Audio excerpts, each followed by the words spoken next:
Se mi zdi, kot da sem pred nekaj leti hodil na predstavitve novih in prenovljenih modelov, danes pa hodim samo še na predstavitve novih avtomobilskih znamk. In spet sem v eni, ki je povsem nova. Vsi me sprašujejo, če je kitajska, ampak ni.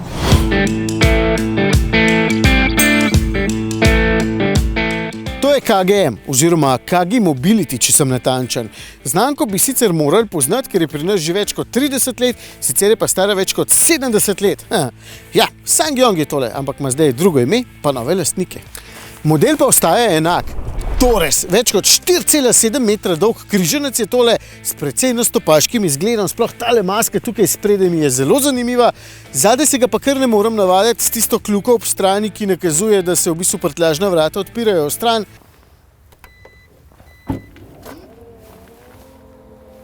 Pa se v resnici klasično navzgor.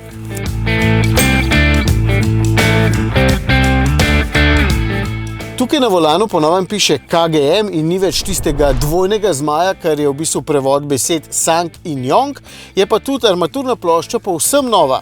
Z dvema velikima zaslonoma je kot nalašč podobna tisti v električni različici EVX, razlog pa je, da je tole hibridni Torres, ki je nov in prenovo doživlja prvi. Poleg dveh velikih zaslonov je glavna novost ta, da tretjega, ki je bil v bistvu prej tukaj, sploh ni več v ponudbi. Prezračevanje po novem nastavljam tukaj na sredinskem zaslonu in sicer lahko na dva načina, ker takole pa imam potem celoten meni preko zaslona, lahko si pa dejansko nastavim bližnjice in je potem v tem primeru takole na kotu in mi je tudi to všeč, čeprav bi še vedno rajš imel klasična fizična stikala. Mi je pa všeč ta prestavna ročica, kot en mini joystick deluje in nasploh mi je ta lebdeča sredinska konzola tudi všeč, ker potem vse skupaj deluje bolj zračno. Prostora ni malo, sploh zadaj sedim res dobro, evo pa še zavesice imam, pa žepke, celo za telefon, pa držalo za rekelc, če bi ga nosil. Edino od prtljažnika sem pričakoval več, sploh v tako velikem avtomobilu. 465 litrov ima, če gledam do roloja, oziroma 703, če bi ga naložil do stropa. Ni pa pri hibridu nič manjši prtljažnik kot pri navadnem Torresu, kljub temu, da je spodaj v bistvu precej velika baterija.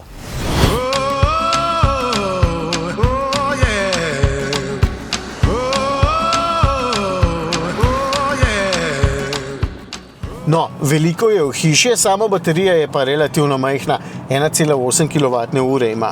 Motor je še naprej 1,5 litrski turbobencinski štirivaljni, je pa zanimivo, da lahko deluje kot generator, ki proizvaja elektriko in jo potem pošilja do 90 kW elektromotorja, lahko pa direktno poganja sprednji par koles. Sliši se zakomplicirano, ampak saj smo kaj podobnega videli že pri drugih avtomobilskih znamkah.